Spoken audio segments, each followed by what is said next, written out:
Hello friends, warm welcome to my channel. दोस्तों, आज हम वीडियो में बात करने वाले हैं सीएट टायर्स, जिसने अपना हाल ही में अपना रिजल्ट डिक्लेयर किया है। इनफैक्ट कुछ ही समय पहले इसका रिजल्ट आया है। तो सीएट टायर्स के रिजल्ट के बारे में जानेंगे और थोड़ा सा हम ये भी जानने की कोशिश करेंगे, थोड़ा सा फंडामेंटली एनालिसिस करेंगे कंपनी के बारे में। देखेंगे उसका जो मेन पैरामीटर्स है, जो कि फैक्टर्स है कोई भी स्टॉक में इन्वेस्ट करने से पहले, वो हमारे लिए कितना ज़्यादा वैल्यूएबल है। थोड़ा सा एनालाइज करने की कोशिश करेंगे कि जो स्टॉक प्राइस अभी करंट मार्केट में चल रहा है, जो 1000 के ऊपर अभी स्टॉक ट्रेड कर रहा है, वो हमारे लिए इंट्रिंसिक उसका वैल्यू क्या है, क्या एक्चुअल उसका वैल्यू होना चाहिए, क्या ये ओवर ओवर प्राइस्ड है या फिर ओवरसोल्ड टेरिटरी में है, अंडरसोल्ड टेरिटरी में है, ओवरबॉट टेरिटरी में है। इन सारे चीज़ों का हम इस वीडियो में देखेंगे। तो दोस्तों, वीडियो में अंत तक जरूर बने रहे ताकि आपको सारा इन्फॉर्मेशन मिलता रहे। तो चलिए दोस्तों, सबसे पहले वीडियो में जंप करने से पहले एक अगर मैं आपको समरी दे दूं, तो अभी जैसा कि हाल ही में कुछ कुछ समय पहले, मे बी कुछ some hours back, they have actually declared their quarterly results. तो ये Q2 का रिजल्ट है, जो कि सितंबर एंड 2020 क्वार्टरली रिजल्ट है।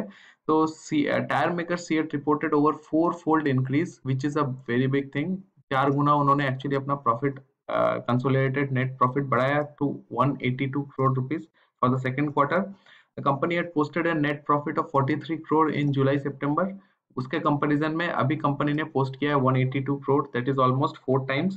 The tire makers revenue from operation during the second quarter stood at 1978 crore as compared to 1691 crore. तो ये तो एविडेंट है, पिछले क्वार्टर में कोविड के चलते सिचुएशन बहुत ही खराब था, बट अभी कहीं ना कहीं थोड़ा सा सिचुएशन बेटर होता हुआ नजर आ रहा है। तो मुझे यहाँ पे क्वार्टरली रिजल्ट्स डेफिनेटली बेटर होते हुए नजर आएंगे गोइंग फॉरवर्ड एज वेल। अगर आप ब्रॉडर एस्पेक्ट में, जो कि ये तो मैंने एक आपको समरी बताया है, आप बीएससी के साइट पे जाके सीएट का आप डिटेल्स में पूरा उनका बैलेंस शीट भी चेक कर सकते हैं। लेकिन ये जो प्रॉफिट की बात अभी, जो फिगर्स मैंने आपको यहाँ पे कोट करके दिखाया, आप देख सकते हो इस बैलेंस शीट में जिनका टोटल इनकम बताया गया है इस पर्टिकुलर क्वार्टर एंडिंग में।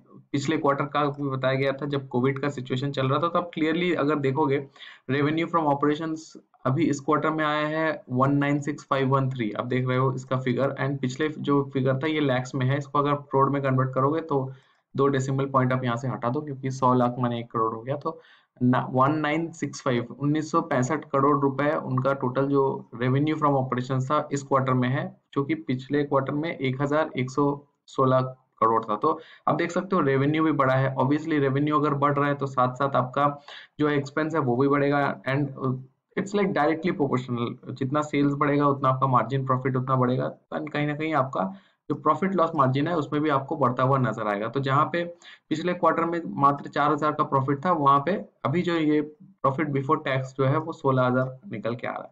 तो यही फिगर मैंने आपको पिछले स्लाइड में एक्सप्लेन करके बताया है। तो वो समरी था यहाँ। तो अब इसके अलावा सबसे ज्यादा इंपॉर्टेंट चीज हमारे लिए ये है कि कंपनी ने तो रिजल्ट डिक्लेयर कर दिया, कंपनी ने तो बोल दिया कि हाँ 4-4 रिटर्न हमारा आया है, इस क्वार्टर में बहुत बेहतर रिजल्ट दिया है।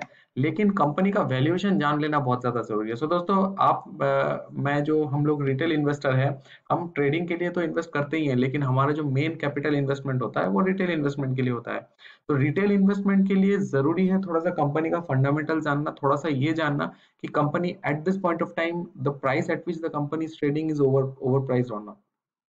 तो उसके लिए दोस्तों कुछ बेसिक फंडामेंटल्स है। आप अगर मेरे चैनल पे नए हो, आपने पुराने वीडियोस को नहीं देखा है, तो आप जाके चेक कर सकते हो। मेरा एक प्लेलिस्ट बना हुआ है इंट्रिंसिक वैल्यू पे, जहाँ पे टाइम टू टाइम मैं कंपनी का इंट्रिंसिक वैल्यू कैलकुलेट करके आपको बताता रहता हूँ। आप जाके पुराने वीडियोस को चेक कर सकते हो। बहुत ही आसान फॉर्मूला है, आप खुद भी आराम से इसको कैलकुलेट कर सकते हो। आप जाके देखो वीडियो, आपको क्लियर समझ में आ जाएगा। और उसके अलावा जो फंडामेंटल एनालिसिस है, तो दोस्तों कोई भी कंपनी को फंडामेंटली अगर आपको 2 मिनट के अंदर में एनालाइज करना है, तो ये मेरा मैजिक फॉर्मूला है, इसको हमेशा दिमाग में रखिए। तो ये बेसिकली 8 पैरामीटर्स है जिसको मैं एक्चुअली कंसीडर करता हूँ कि बहुत जरूरी होते हैं किसी कंपनी में लॉन्ग टर्म इन्वेस्टमेंट के लिए। इसमें से एटलीस्ट 75 to 80% आपके जो इसके फंडामेंटल पैरामीटर्स है वो मैच होने चाहिए, तभी जाके मुझे लगता है कि ये पोटेंशियल कैंडिडेट है। आपका खुद का एनालिसिस का तरीका अलग हो सकता है, लेकिन ये एक मोटा मोटी बहुत ही ग्लोबली एक्सेप्टेड, आप बोल सकते हो किसी भी मार्केट में, खाली इंडियन मार्केट भी नहीं, यूएस में, यूके में, सिंगापुर, ऑस्ट्रेलिया, कहीं भी आप इन्वेस्ट करो, कोई भी स्टॉक उठा लो, आपको ये पैरामीटर्स कॉमन मिलेंगे। तो अगर हम सीएट की बात करें तो दोस्तों सबसे पहला पैरामीटर मेरा यहाँ पे है कि मार्केट कैप हमें 1000 करोड़ से ज्यादा होना चाहिए। तो यहाँ पे मार्केट जो कैप है ये है 4500। This satisfies our condition. Dividend yield होना चाहिए 0.5% से ऊपर, तो हमारा जो डिविडेंड यील्ड है that is 1.06%, which is also correct. जो पी रेशियो है, जिसको हम बोलते हैं प्राइस टू अर्निंग रेशियो, वो 8 से 18% होना चाहिए इंडस्ट्री स्टैंडर्ड के हिसाब से। जो मैं टायर इंडस्ट्री है उसकी बात कर रहा हूँ, ऑन एन एवरेज 8 से 18%, या फिर कोई भी इंडस्ट्री का 8 to 18 is an optimal range that is accepted. लेकिन यहाँ पे पी रेशियो अगर आप देखो तो पी रेशियो अच्छा खासा ज्यादा है 30। तो प्राइस टू अर्निंग रेशियो ज्यादा होने का मतलब है कि कंपनी का जो एक्सपेंस रेशियो है वो ज्यादा है, उसका जो प्रॉफिट है प्राइस है उसके अगेंस्ट में। तो definitely this is a negative point for me. Debt to equity ratio less than 1, तो यहाँ डेट टू इक्विटी रेशियो 0.7 है, तो ये भी मेरे लिए सही पैरामीटर है। प्रोमोटर होल्डिंग 45%, यहाँ पे जस्ट 46.82% जस्ट क्रॉस किया है, but again that is also satisfied. But दोस्तों लास्ट के जो 3 पैरामीटर है, पहला है return on equity. Return on equity अगर हम देखें बहुत ही कम है 8.77%, तो ये मेरे लिए स्ट्रिक्टली नो है। अर्निंग पर शेयर जितना कंपनी का ज्यादा होगा उससे क्लियर पता चलता है कि कंपनी में अगर आप पैसे लगाओगे तो पर शेयर आपको कितना प्रॉफिट या फिर कितना मुनाफा आप कमा सकते हो। तो अर्निंग पर शेयर डिपेंड करता है कंपनी टू कंपनी। तो यहाँ पे 28.16 है, इसको हम नो भी नहीं बोल सकते, इसको हम यस भी नहीं बोल सकते, क्योंकि एक ऑप्टिमल एवरेज है, इसको हम मे बी हाफ रेटिंग हम मान के चल सकते हैं। And finally compounded annual growth rate 5 से 10% होना चाहिए। तो ये बिल्कुल टाइट है। आप देखो सेल्स जो इसका है 5.54, तो जस्ट लगभग लगभग ये बॉर्डर पे क्रॉस किया, तो इसको भी हम हाफ ही मान के चल सकते हैं। तो ओवरऑल दोस्तों अगर हम पॉइंट कैलकुलेट करें तो 1 2 3 4, और इसको अगर हम 5 मान के चले तो आउट ऑफ 8 मुझे यहाँ 5 का स्कोर आ रहा है। उसको अगर हम परसेंटेज में कैलकुलेट करें तो ये it's coming somewhere around not even 70%, it's like 65% आ रहा है, which is not something I would recommend. तो मुझे बहुत अच्छा फैसिनेटिंग लग नहीं रहा है। लेकिन गोइंग फॉरवर्ड अगर ये अपना ईपीएस अर्निंग पर शेयर अपना और थोड़ा सुधारे नेक्स्ट क्वार्टर में, एंड जैसे जैसे ये ईपीएस सुधरेगा वैसे वैसे आपको कंपाउंड एनुअल ग्रोथ रेट भी सुधरता हुआ नजर आएगा। ये दोनों पैरामीटर अगर सुधर जाते हैं तो ये स्कोर आपका 65-70 तक चला जाएगा। तो that actually it makes a good potential candidate two by. अब दोस्तों अगर वैल्यूएशन की हम बात करें तो यहाँ पे मैं बेंजामिन ग्राहम का फॉर्मूला यूज करता हूँ। बहुत ही आसान फॉर्मूला है। जो बेंजामिन ग्राहम ने फॉर्मूला बताया है वो बेस करता है 3 चीजों पे, एक अर्निंग पर शेयर, एक ग्रोथ और एक बॉन्ड यील्ड। तो दोस्तों ये अर्निंग पर शेयर और ग्रोथ तो आपको यहाँ चार्ट पे या फिर कोई भी वेबसाइट पे, आप मनी कंट्रोल में, रेडिफ में या फिर टाइम्स में या फिर स्क्रीनर पे, कहीं भी कोई भी वेबसाइट पे आप जाओ आपको ये इन्फॉर्मेशन मिल जाएगा।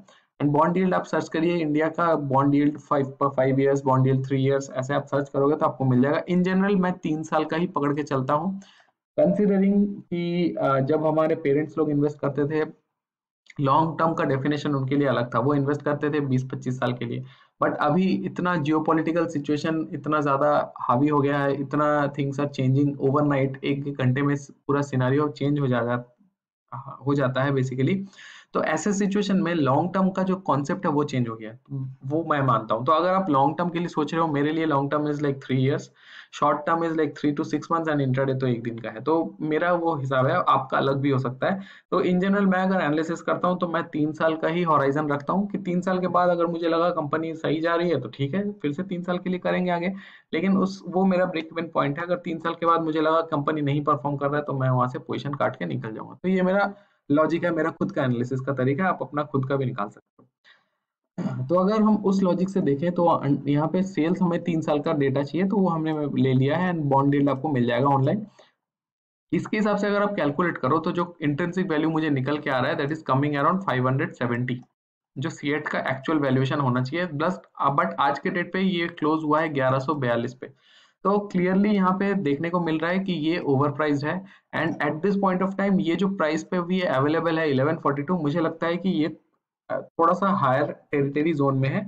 एंड इस जोन पे एक फ्रेश पोजीशन बनाना थोड़ा सा मेरे लिए रिस्की हो जाएगा। सो मैं डेफिनेटली रिकमेंड नहीं करूंगा कि आप eight this point of time इस पे अपना पोजीशन बनाएं, क्योंकि अगर हम इसके अलावा अगर हम नॉर्मल उसका, आप अगर चार्ट में भी देखो यहाँ पे तो एक आप देख सकते हो बहुत बड़ा हाइक आज मिला है, क्योंकि ये न्यूज आया है, न्यूज के चलते सीएट में लाइक 10% का मूवमेंट आपको देखने को मिला होगा। देखिए 13-14 रुपीज बढ़ा है, तो काफी ज्यादा इसमें एक अप मूव दिखाया है। उसके लास्ट वी आवर्स में इसने करेक्शन भी हुआ है, क्योंकि प्रॉफिट बुकिंग तो लाजमी है।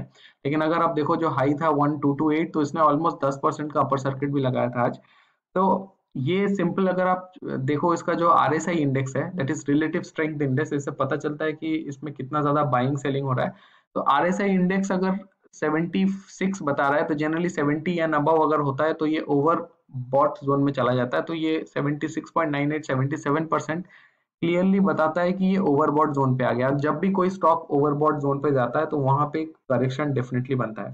तो दोस्तों वीडियो में यही बताना मैं चाह रहा था कि अगर आप इस पे पोजीशन बनाना चाहते हो तो अभी आपको नहीं बनाना चाहिए, क्योंकि फंडामेंटली मुझे इतना ज्यादा स्ट्रांग भी नहीं लग रहा है। एंड जस्ट आज रिजल्ट आया जिसके चलते इतना ज्यादा आपको मूव दिखा है। ये मूव आपको रेगुलर नहीं दिखेगा। ऑलरेडी आप देख रहे हो, आज मूव आया था, आज ही लोगों ने पोजीशन बुक कर लिया, आज ही करेक्शन हो गया है।